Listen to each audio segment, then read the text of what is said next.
Thank you. I don't know if you can tell, I'm a little bit nervous. It's been superstar after superstar, and to come up on the same podium Angela Davis was speaking on just a couple of days ago. I don't know how my life is this now. I am here. It's quite humbling to stand here today in front of a room full of esteemed troublemakers, intellectuals, academics, activists, dreamers, and nurturers of a tomorrow free of oppression. Like said, I'm based in Helsinki, Finland, but my roots connect me to the continent Africa. And here I am today, speaking in front of all of you beautiful people. Ironically, I'm still considered voiceless and often asked about the reasons for my voicelessness.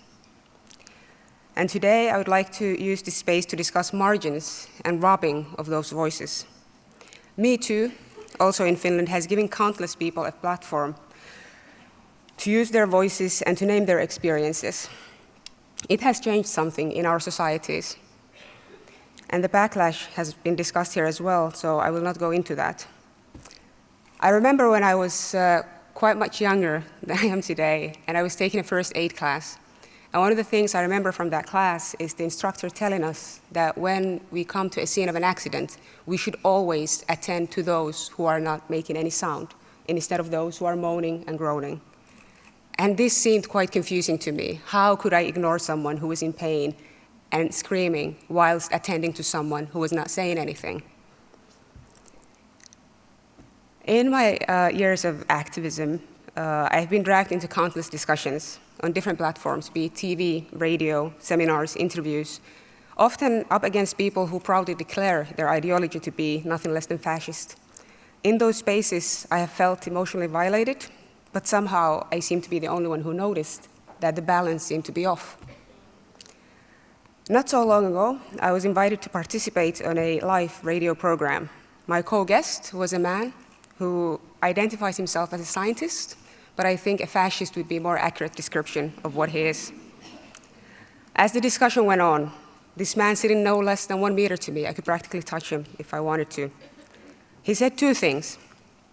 The first thing he said was that addressing the immigration issues and the asylum seekers in Finland, that Muslim men of Middle Eastern background should not be allowed to access Europe, or Finland for that matter, because in his mind, they are aggressive and sexual predators who are incapable, not able to adjust and assimilate into the Finnish society.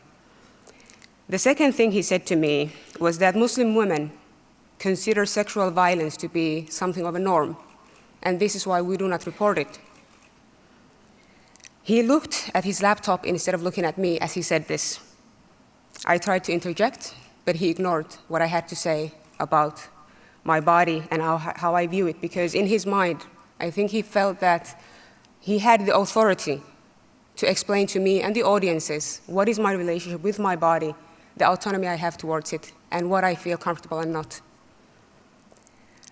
Along with these debates, as they call them, because there are always debates, we are debating from equal playing fields, fascism versus my humanity. Anyway, what really troubles me is the absence of minorities who have much deeper roots in the Finnish society than I have. The Roma have a history of 500 years in the Finnish society, longer if you look at the history they have in Europe, in the EU. The Roma women are not given even the courtesy of calling them voiceless, as I am called voiceless. Their voices are missing, and we're not asking ourselves why are they missing and why do we not know their stories and their experiences.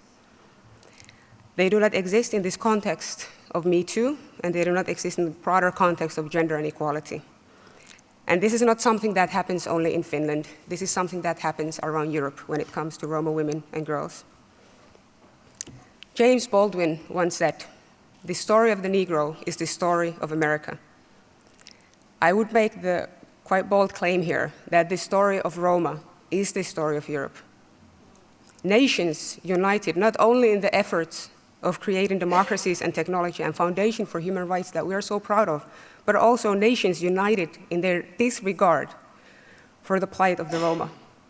How can we speak? Sorry.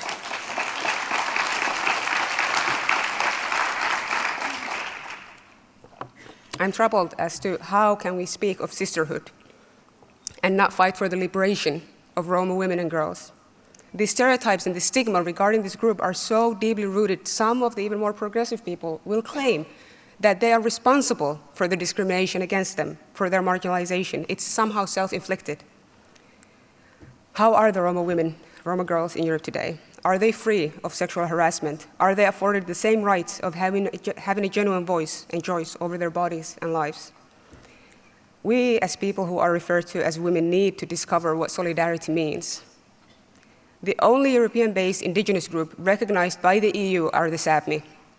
The Sápmi land spreads over what is now nation-states, Finland, Sweden, and Norway. The Sápmi have been victimized and colonized by these nation-states, and still to this date, we do not discuss this in the colonial context.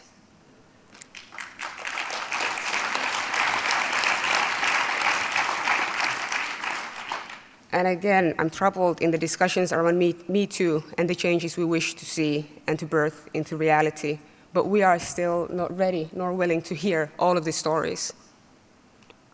Marginalized groups that struggle for basic human rights and dignity and the right to their cultural heritage, they cannot afford to join the conversation on the levels they might want to because the price is too high, because their accounts of what they encounter can and will be used against them to further their oppression instead of liberation.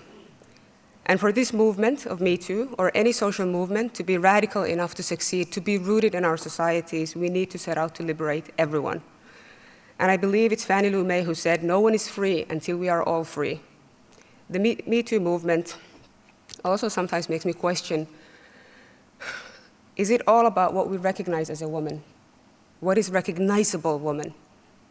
And if it's not something we recognize, then do we disregard it? My English, I'm sorry. With all this, I'm still happy about this movement. And as our sister Marsa Larasi said yesterday, it can be as strong as we will it to be, and also as inclusive as we will it to be. In closing, I want to quote a dear friend and a visionary, an artist, Paulina Feodorov, Skolt Sámi woman, who once said, she wrote once this text that has had an impact on me, and I keep going back to it because, well, here's a short excerpt from it. Marie Poine's music has kept me alive my entire youth. Her C tapes adopted me and raised me as a Sápmi at a time when I did not have anyone else to raise me, as have later Buffy St. Marie, Sainko Nam Chilak, and Y. Ribia, into consciousness of a world that went into hiding before I was born, and into responsibility to sing it out again. Matriarchy, whose imperative is the protection of all life and all existence, ensuring continuance. Women whose songs bring us closer to earth and to the stars.